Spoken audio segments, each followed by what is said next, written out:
Salam la famille. Imaginez, vous grandissez dans une famille de pasteurs, immergés dans l'église, convaincus de votre foi, jusqu'au jour où tout bascule. Une question, un verset, et Ruba découvre une vérité qui change sa vie à jamais. Son incroyable histoire va vous choquer. Malheureusement, plus de 80% d'entre vous qui regardent nos vidéos ne sont pas encore abonnés. Nous vous prions de vous abonner, pour nous soutenir afin d'atteindre les 200 000 abonnés. Inch'Allah. Je m'appelle Ruba Dahoud Kiwar. Je suis originaire de Jordanie. Mes parents sont jordaniens. Je suis née au Danemark. Puis, quand j'avais 5 ans, mes parents ont décidé de retourner en Jordanie parce que mon père est devenu pasteur dans une église évangélique.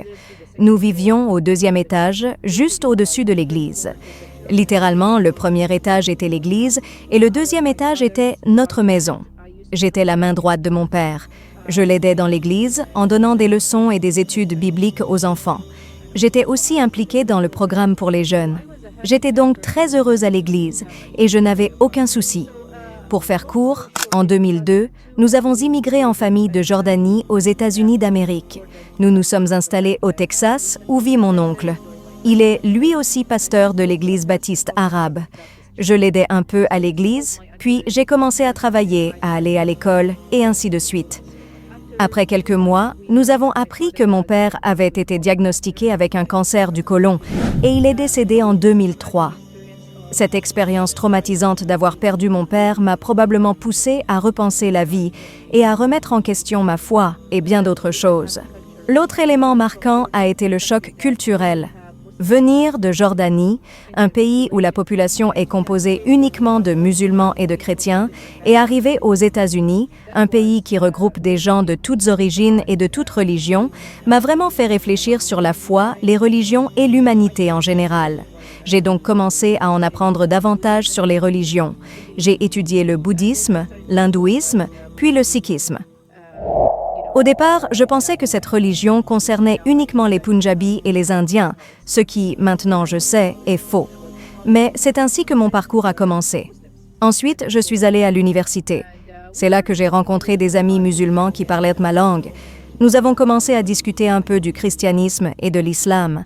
J'étais la seule chrétienne là-bas et je me disais, c'est mon opportunité de les convertir au christianisme, de leur faire accepter Jésus-Christ comme leur sauveur, comme on dit. Alors, j'ai commencé à leur parler du christianisme et eux, à leur tour, ont commencé à débattre avec moi et à me parler de l'islam en me posant différentes questions. Je connaissais déjà les réponses parce que j'avais été programmée pour répondre de cette manière. Par exemple, s'ils me demandaient « Où Jésus dit-il dans la Bible qu'il est Dieu ?»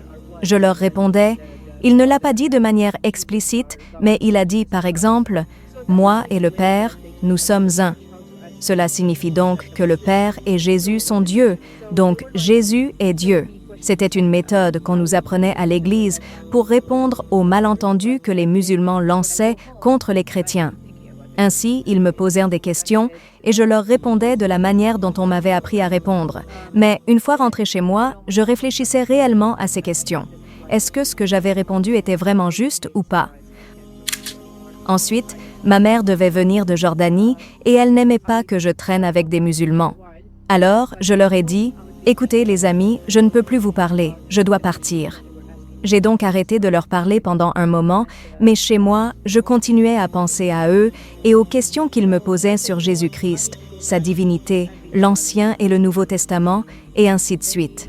Je me suis dit, tu sais quoi? Je dois retourner lire la Bible. Peut-être que quelque chose m'échappe. Peut-être que ma réponse n'était pas assez suffisante. J'ai besoin de réponses. Je me suis dit, je vais lire uniquement les enseignements de Jésus, sa biographie et ses enseignements. Peut-être que j'y trouverai quelque chose. Peut-être que j'y trouverai des réponses. Et c'est exactement ce que j'ai fait.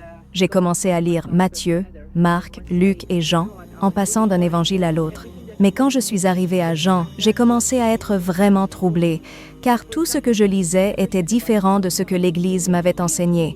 Par exemple, Jésus ne disait jamais de lui-même qu'il était Dieu.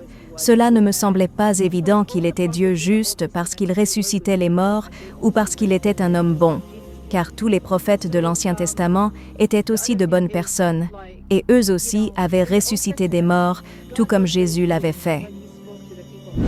De plus, dans l'Ancien Testament, Dieu était très clair lorsqu'il s'adressait au peuple d'Israël en leur disant « Je suis Dieu, ne vénérez aucun autre Dieu que moi, je suis le seul vrai Dieu ». Cependant, dans le Nouveau Testament, Jésus n'a jamais dit « Je suis Dieu ». Il n'a jamais dit « Je suis le vrai Dieu ». Il n'a jamais dit « Venez et adorez-moi ». Il n'a jamais demandé à qui que ce soit de l'adorer. Et cela m'a vraiment fait réfléchir. Je me suis dit « D'accord, alors pourquoi est-ce que j'adore Jésus ? Quelle est la raison pour laquelle je reste dans ma religion jusqu'à ce que j'arrive à Jean 17:3, qui a été un véritable tournant pour moi. Dans ce passage, Jésus dit, alors qu'il est en train de prier, ce qui était une autre question que je me posais, si Jésus était Dieu, pourquoi priait-il ? Pourquoi aurait-il besoin de prier ? S'il est Dieu, alors il ne devrait pas prier, et encore moins prier lui-même, par exemple. Cela m'a fait réfléchir encore plus.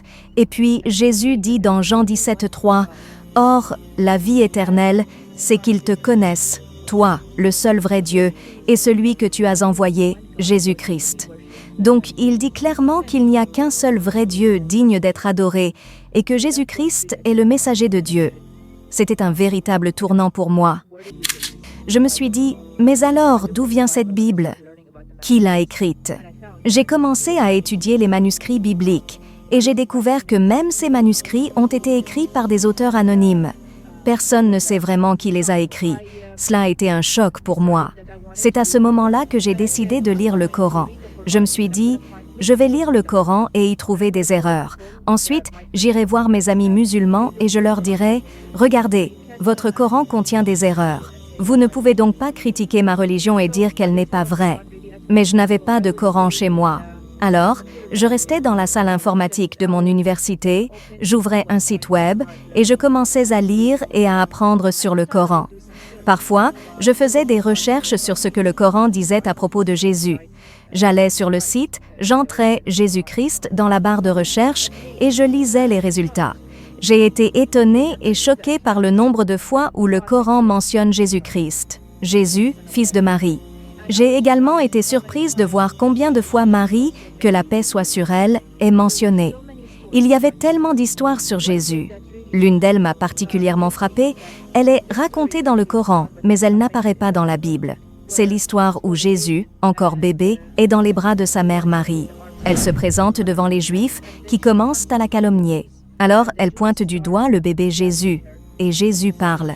Et la première chose qu'il dit est « Je suis le serviteur d'Allah ».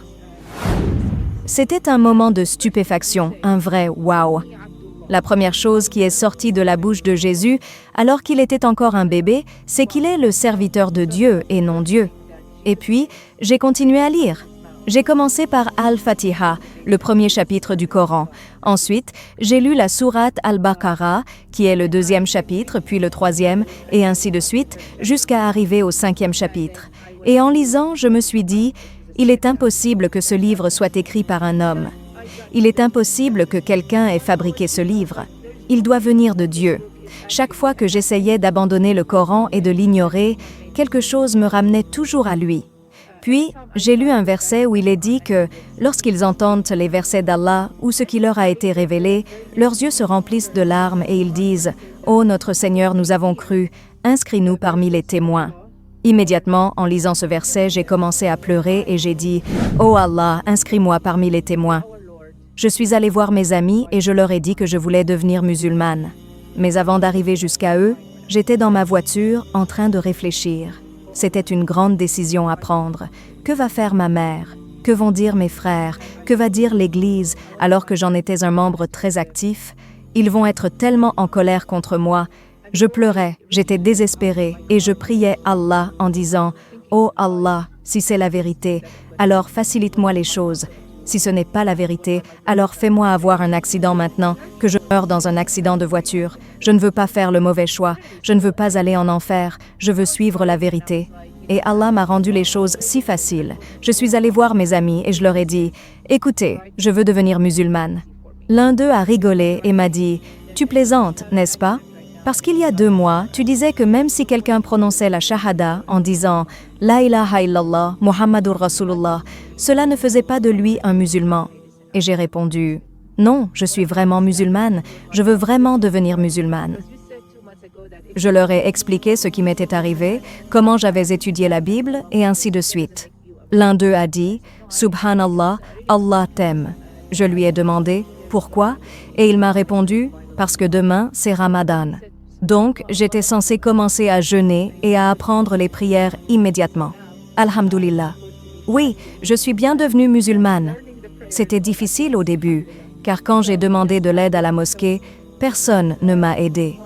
Ma mère et mes frères étaient très en colère. J'ai subi des violences physiques, émotionnelles et verbales de leur part. J'ai été sans abri pendant un moment. J'ai tout perdu. Mais j'ai gagné quelque chose d'infiniment plus grand. Je me suis trouvée moi-même. J'ai trouvé Allah. Alhamdulillah.